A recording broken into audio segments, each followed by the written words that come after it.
नमस्कार दोस्तों, आपका फिर से बहुत बहुत स्वागत है आपके अपने चैनल ऑनलाइन पाठशाला में। दोस्तों, हम पढ़ रहे हैं क्लास 10th की मैथ्स और हम अभी पढ़ रहे हैं प्रतिस्थापन विधि को, जहां पर हम प्रतिस्थापन विधि यानी कि एक्सरसाइज 3.3 के क्वेश्चन नंबर फर्स्ट को इससे पिछली वीडियो में डिस्कस कर चुके हैं।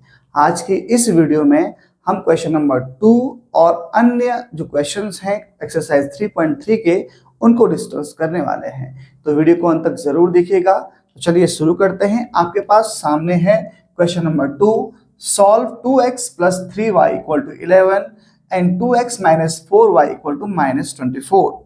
इसमें जो है आपको वैल्यू ऑफ m निकालना है, जहां पर आपको एक इक्वेशन दी गई है y = mx + 3। तो सबसे पहले इस प्रश्न में हमको करना क्या होता है, समीकरण 1 और समीकरण 2 को प्रतिस्थापन विधि से हल करना है और x और y के अलग अलग मान निकालने हैं और उसके बाद इस समीकरण में उनको रख करके हमको m का मान निकालना है। तो चलिए देखते हैं। तो सबसे पहले हम लिखेंगे समीकरण 1 से क्या करते हैं, हम लिख देते हैं 2x = 11 - 3y। हम +3y को इधर लाए, पक्षांतर किया तो -3y हुआ और ये बना x = 11 - 3y/2। ये हमारी समीकरण 3 हो गई।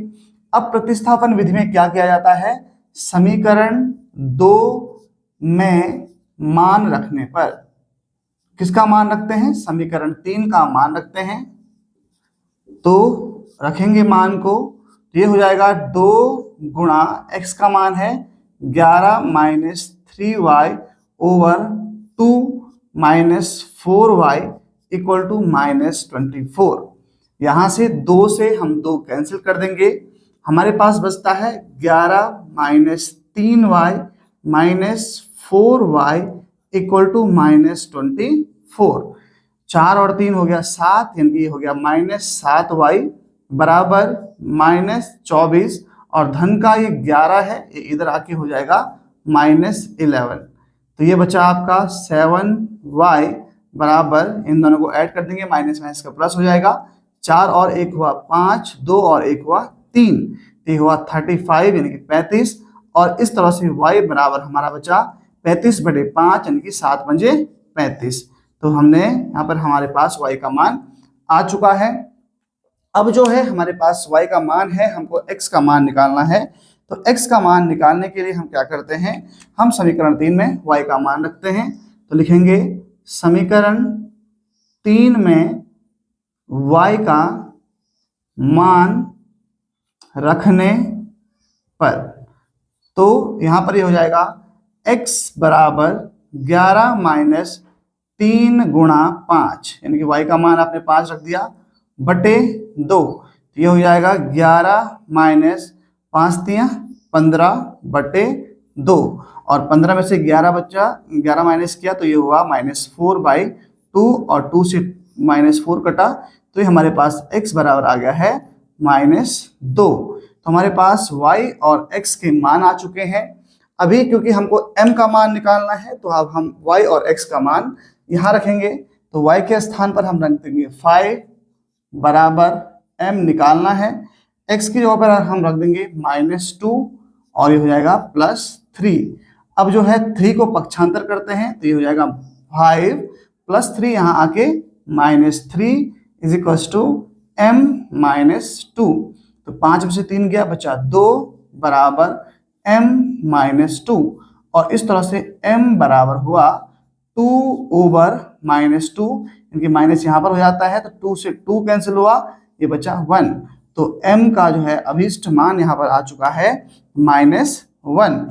तो ये है आपका क्वेश्चन नंबर 2, जहाँ पर m का आपने मान निकाला -1, यही यहाँ पर इसका आंसर है। तो ये था आपका क्वेश्चन नंबर 2। आप इसको स्क्रीनशॉट ले लीजिए या नोट कर दीजिए। चलिए हम बढ़ते हैं क्वेश्चन नंबर 3 की तरफ।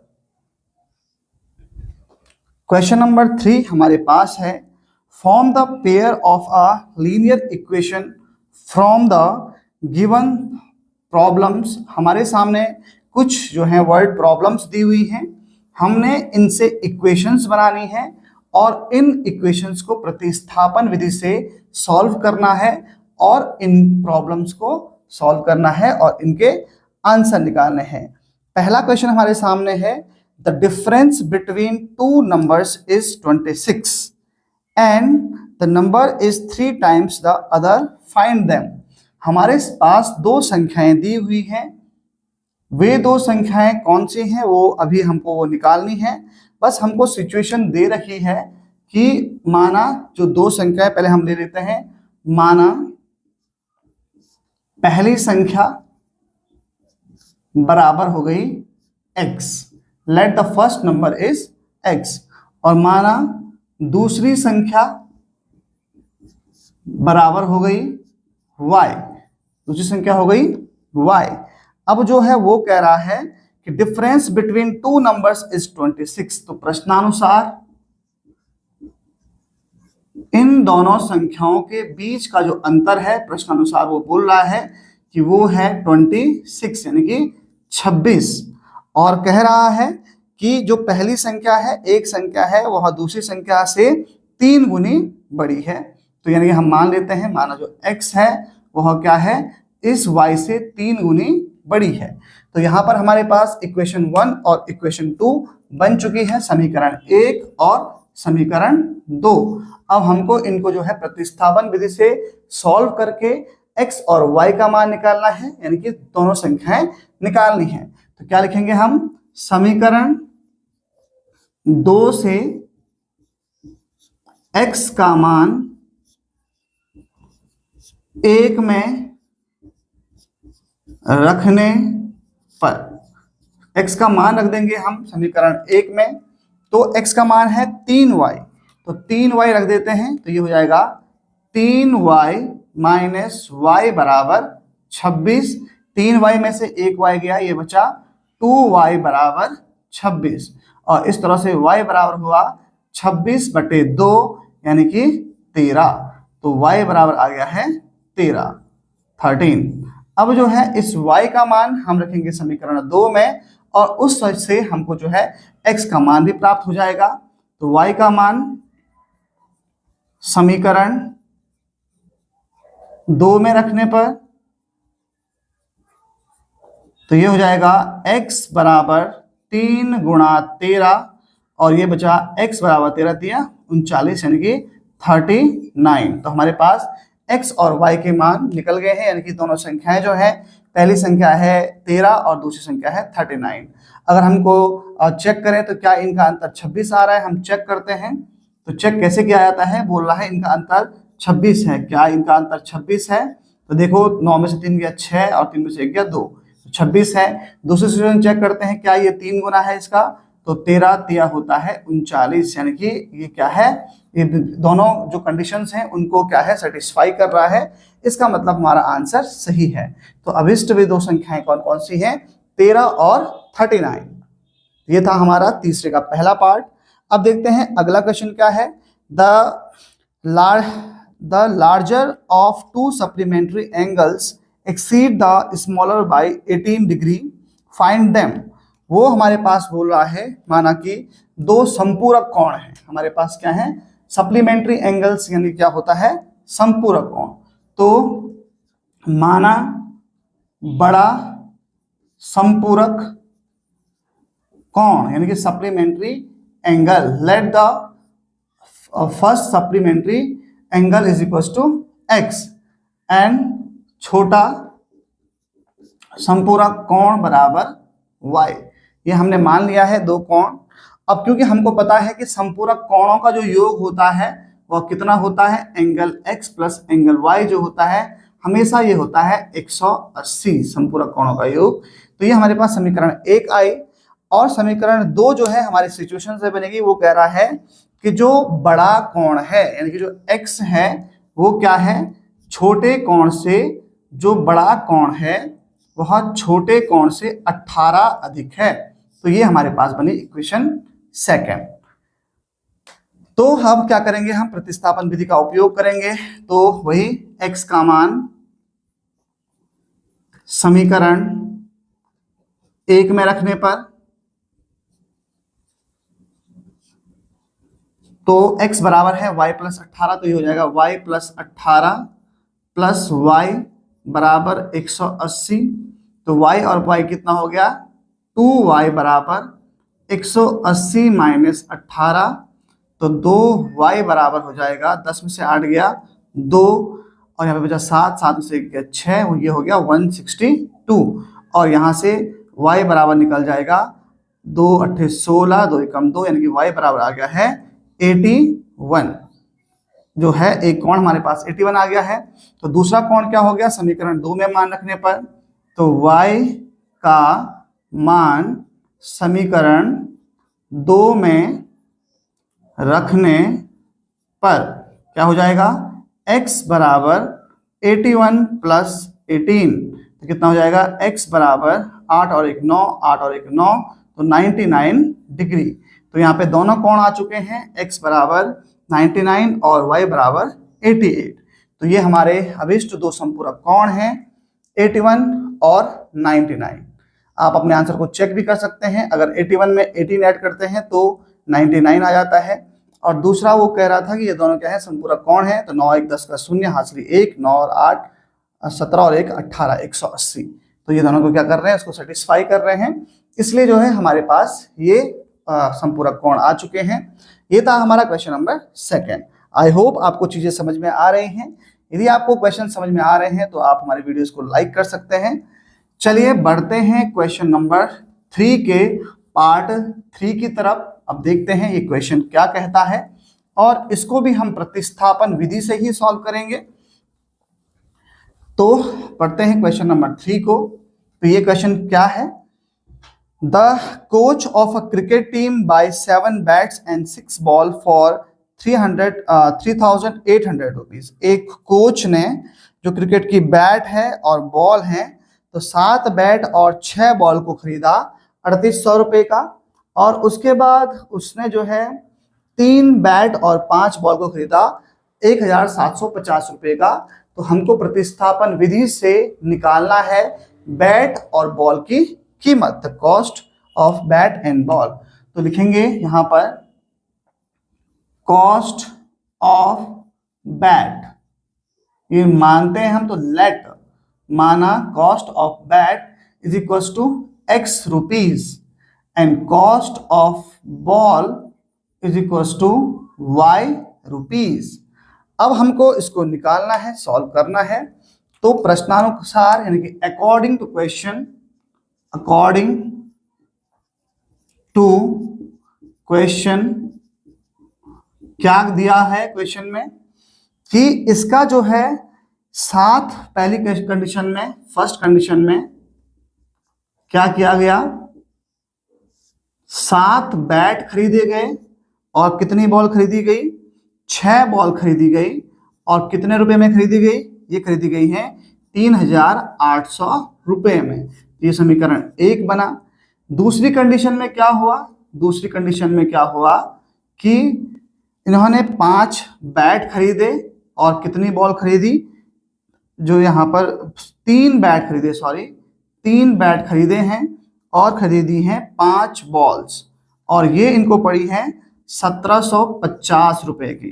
तो ये यहाँ पर हमारे पास समीकरण 2 बन गए। अब जब हमारे पास इक्वेशंस आ जाती हैं तो हमको चीजें काफी आसान हो जाती हैं। तो चलिए इन इक्वेशंस को सॉल्व करते हैं। तो सबसे पहले समीकरण 1 से हम y और x किसी का भी मान निकाल सकते हैं। तो समीकरण 1 से क्या हो जाएगा, 7x बराबर 3800 माइनस 6y, और इसी तरह से x बराबर हो जाएगा 3800 माइनस 6y बटे 7। ये है हमारी इक्वेशन 3। अब क्या करते हैं, समीकरण 3 का मान समीकरण 2 में रखते हैं। तो समीकरण 3 का मान 2 में रखने पर, यही एक तरीका होता है प्रतिस्थापन विधि का, जहां पर वैल्यूज को प्रतिस्थापित किया जाता है। तो x में रखेंगे तो 3 गुणा 3800 माइनस 6y बटे 7 धन 5y बराबर 1750।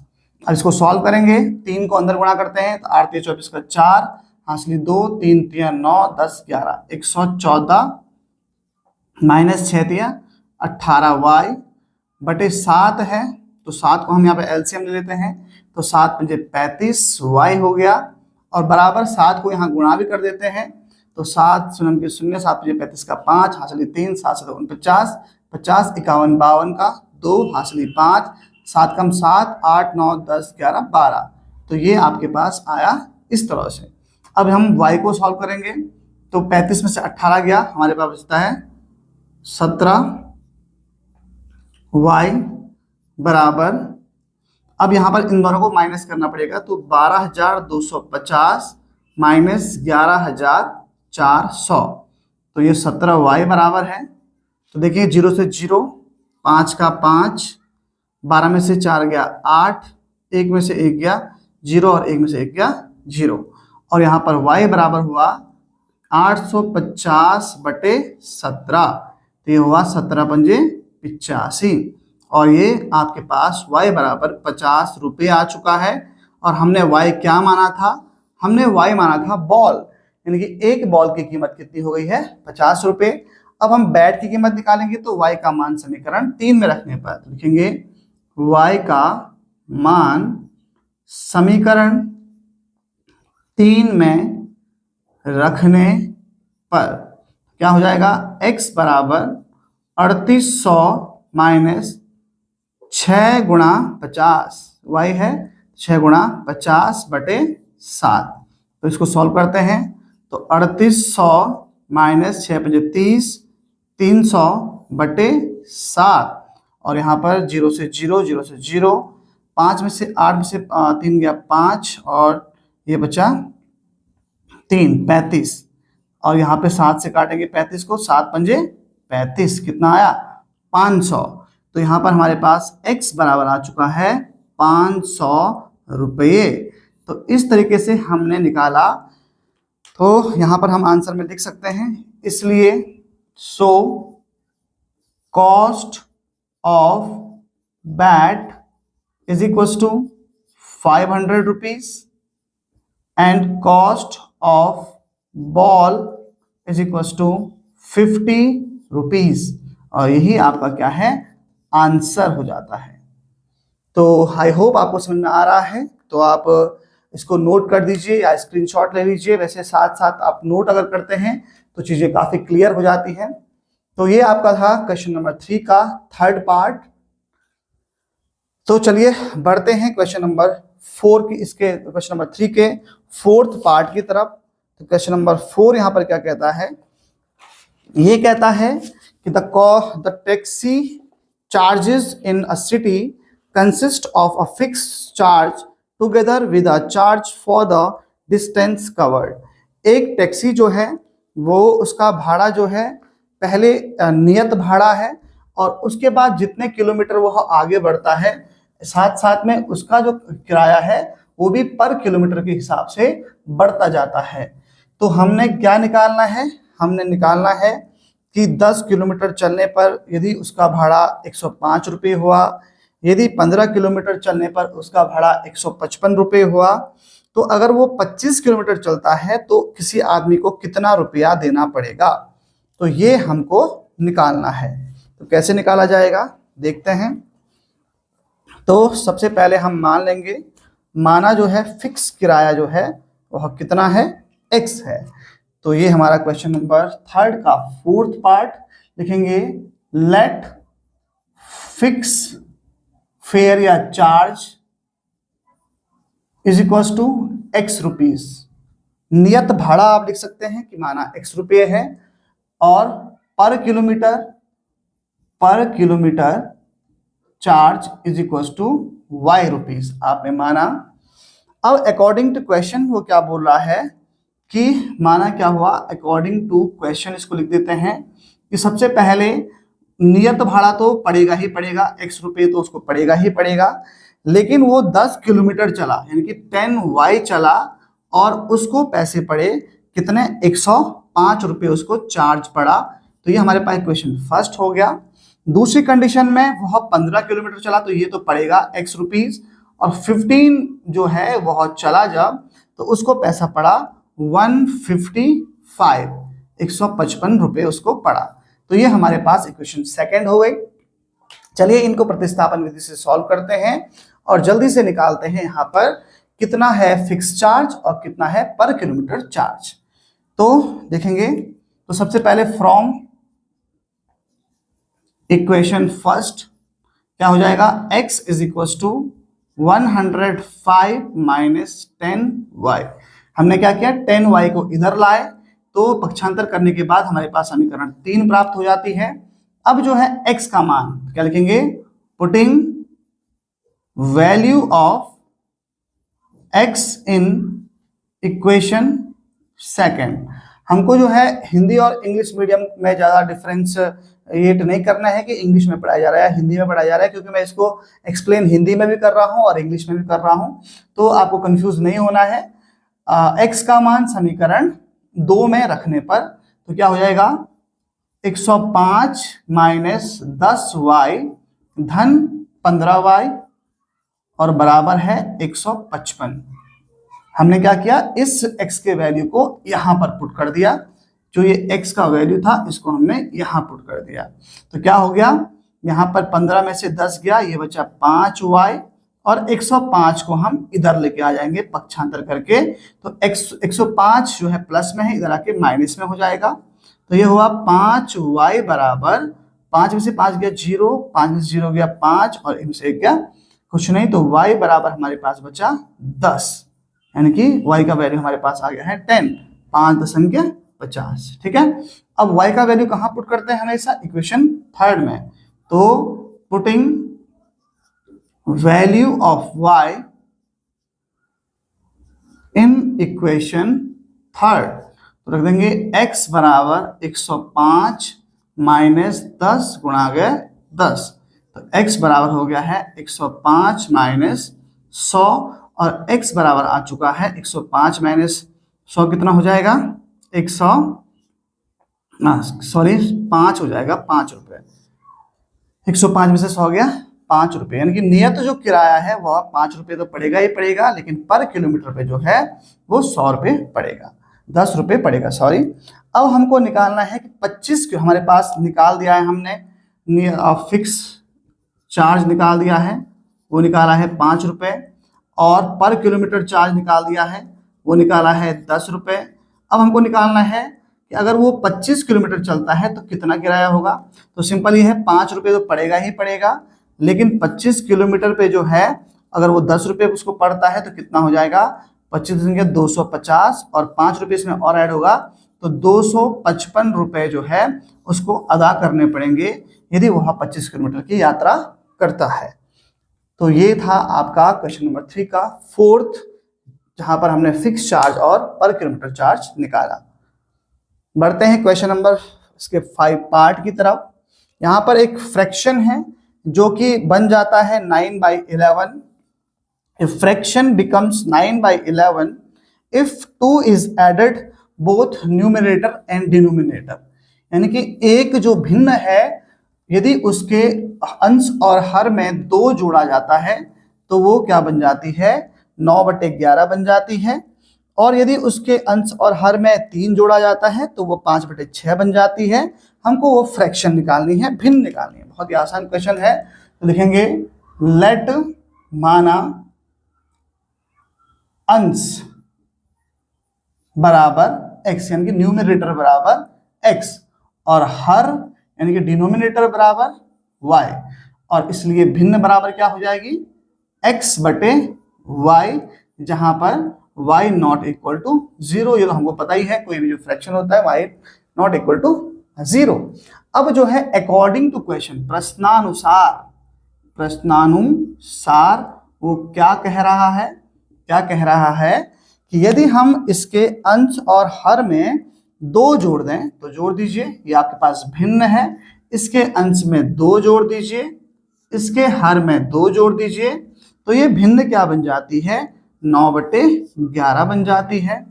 और यदि इसके अंश और हर में 3 जोड़ देते हैं, 3 जोड़ देते हैं, तो ये भिन्न बन जाती है आपकी 5/6। और हमारे पास दो यहाँ पर इक्वेशन बनानी है और उसके बाद जो है इसको यहाँ पर x और y का मान निकालना है और फिर हमें अपना फ्रैक्शन निकालना है। तो सबसे पहले क्या किया जाता है, क्रॉस मल्टीप्लाई, वज्र गुणन। तो 11 इंटू एक्स क्या हो जाएगा, 11x प्लस 11 दूने 22 बराबर 9 गुणा y 9y प्लस 9 दूने 18। तो ये हो जाएगा 11x माइनस 9y प्लस 22 में से 18 गया कितना होता है, या इसको इधर लेके आ जाओ, ये हो जाएगा 18 माइनस 22। तो कितना हो गया है 11x बराबर 11x माइनस 9y बराबर 18 19 20 21 22 यानी कि 4। तो ये बना समीकरण 1। और यहाँ भी क्रॉस मल्टीप्लाई करेंगे तो 6 गुणा x 6x धन 6 3 18, 5 गुणा y 5y धन 5 3 15। ये हुआ 6x माइनस 5y बराबर 15 में से 18 गया -3, समीकरण 2। तो दो इक्वेशंस हमारे पास बन गई हैं। अब जो है हमको इन्हीं इक्वेशंस को सॉल्व करके x और y के मान निकालने हैं। तो समीकरण 1 से कर लेते हैं। समीकरण सॉल्यूशन यहाँ पर है। समीकरण 1 से क्या है कि ये हमारे पास समीकरण 1 है। तो 11x बराबर 4 धन 9y कैसे आया, -9y को इधर लेके आ गए, यहाँ से x बराबर हो गया 4 धन 9y बटे 11। समीकरण 3 आ गई हमारे पास। अब क्या करेंगे, अब हम समीकरण 3 से मान को समीकरण 2 में रखेंगे। लिखेंगे समीकरण 3 से मान 2 में रखने पर, तो 2 हमारे पास ये है, तो इसमें मान रख देते हैं 6 गुणा 4 धन 9y बटे 11 माइनस 5y बराबर -3। तो 6 चौको 24 हो गया, धन 9 छके 54 हो गया, माइनस 11 पंजे 55 हो गया बराबर, और 11 तिया 33 हो गया। आप समझ पा रहे होंगे, मैंने यहाँ पे 11 को एलसीएम लिया, उसके बाद मैंने 11 को यहाँ मल्टीप्लाई कर दिया, इसीलिए जो हमारे जो नीचे वाला 11 था वो हट गया है। अब जो है हमको इन दोनों को सॉल्व करना है। तो 5 में से 4 गया 1, 5 में से 2 गया 3, ये बना हमारे पास -31। और ये है यहाँ पर ये y था, तो -54 में से -55 में से 4 गया, तो -y बचा, और ये है -33, और 24 इधर आके क्या हो जाएगा +24। तो -y बराबर -13 में से 4 गया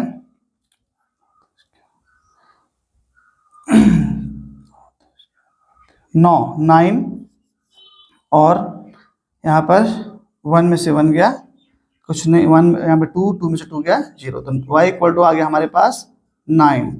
y की वैल्यू 9 आ चुकी है।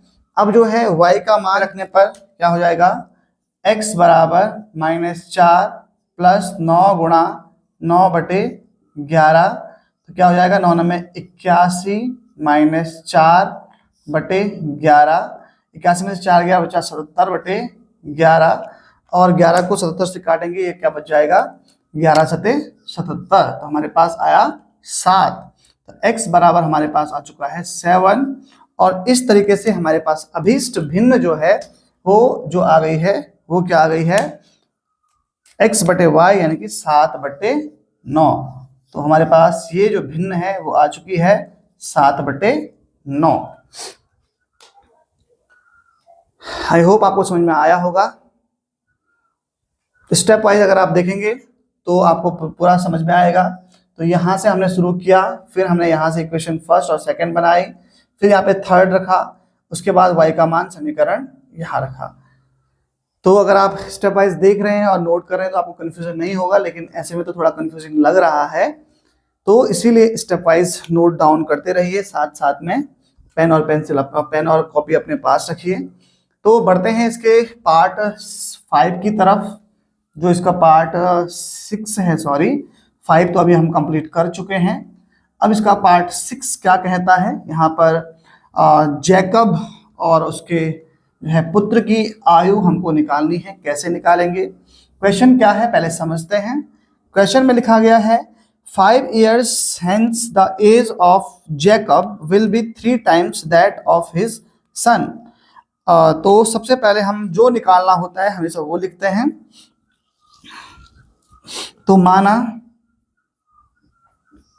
जैकब की आयु बराबर x वर्ष और माना जैकब के पुत्र की आयु बराबर y वर्ष। अब प्रश्नानुसार अकॉर्डिंग टू क्वेश्चन क्या बोला है उसने, 5 साल बाद, आज से 5 साल बाद, यानी कि अभी जैकब की आयु अगर 25 वर्ष है तो 5 साल बाद कितनी हो जाएगी, 30 वर्ष हो जाएगी। तो 5 उसमें ऐड कर देंगे। उसके पुत्र की आयु भी कितनी हो जाएगी 5 साल के बाद, y+5 हो जाएगी। ठीक है, तो क्या कहा है उसने कि 5 साल के बाद जो है जैकब जो है अपने पुत्र की आयु का 3 गुना हो जाएगा। ठीक है, ये हमारे पास इक्वेशन फर्स्ट के लिए है। और अगला कहा है 5 साल पहले, यानी कि 5 साल पहले, यानी कि x-5 और y-5 हम करेंगे। क्या था, उसकी उम्र जो है अपने पुत्र की उम्र की 7 गुनी थी। तो यहां से हम 2 समीकरणें बनाएंगे। तो कैसे कैसे बनेंगी, तो क्या हो जाएगा x+5 बराबर 3 गुणा y, 3y धन 5 दिया 15, तो x-3y, 15 में से 5 गया 10, समीकरण 1 बनी। यहाँ पर x-5 = 7y - 7 पंजे 35, तो क्या हो गया x-7y बराबर -35 धन 5 क्या हुआ -30, समीकरण 2 हो गई। अब हमने वही करना है समीकरण 1 और समीकरण 2 से। तो समीकरण 1 से करते हैं। समीकरण 1 से x बराबर कितना हो जाएगा 10 धन 3y, ये 3y इधर आया धन 3y हुआ, समीकरण 3 बना। अब हम इसका मान कहाँ रखेंगे, समीकरण 2 में रखेंगे। समीकरण 3 से x का मान 2 में रखने पर क्या हो जाएगा 10 धन 3y माइनस y बराबर -30, तो 7 में से 3 गया -4y और -30 और -10 +10 इधर आगे -10 हो गया, तो -4y बराबर -40, इसलिए y बराबर -40 बटे -4, माइनस से माइनस कैंसिल, y से 40 कैंसिल, सॉरी 4 से, तो कितना आया y बराबर 10 वर्ष। तो उसके पुत्र की आयु आ चुकी है 10 वर्ष। अब जैकब की आयु निकालनी है, तो हम रखेंगे इक्वेशन 3 में। कितना हो जाएगा x बराबर 10 धन 3 गुणा 10, कितना हो जाएगा 10 धन 10 दिया 30, यानी कि x बराबर 40 वर्ष। तो इस तरह से जैकब की आयु आई 40 वर्ष और पुत्र की आयु आई 10 वर्ष। तो हम लिख सकते हैं आंसर के लास्ट में, अतः जैकब की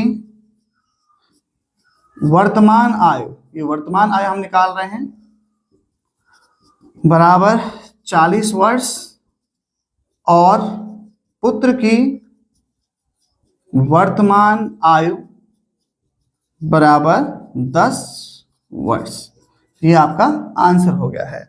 तो यहाँ पर हमने प्रतिस्थापन विधि को अच्छे से समझा है। इससे संबंधित हमने एक्सरसाइज 3.3 को कंप्लीट कर लिया है। आई होप आपको चीज़ें समझ में आई होंगी। तो क्वेश्चंस को समझ में आए, जो भी चीज़ें हैं, आपको अगर डाउट्स होते हैं तो आप अभी भी कमेंट में लिख सकते हैं। हम जो भी आपके डाउट्स हैं उनको क्लियर करेंगे नेक्स्ट वीडियोज़ में। तो आपको यदि हमारा प्रयास अच्छा लग रहा है तो आप वीडियोस को लाइक कर सकते हैं, चैनल को सब्सक्राइब कर सकते हैं। मिलते हैं जल्दी ही नेक्स्ट वीडियो में नेक्स्ट मेथड, एलिमिनेशन मेथड के साथ। तब तक के लिए अपना ख्याल रखिए। धन्यवाद।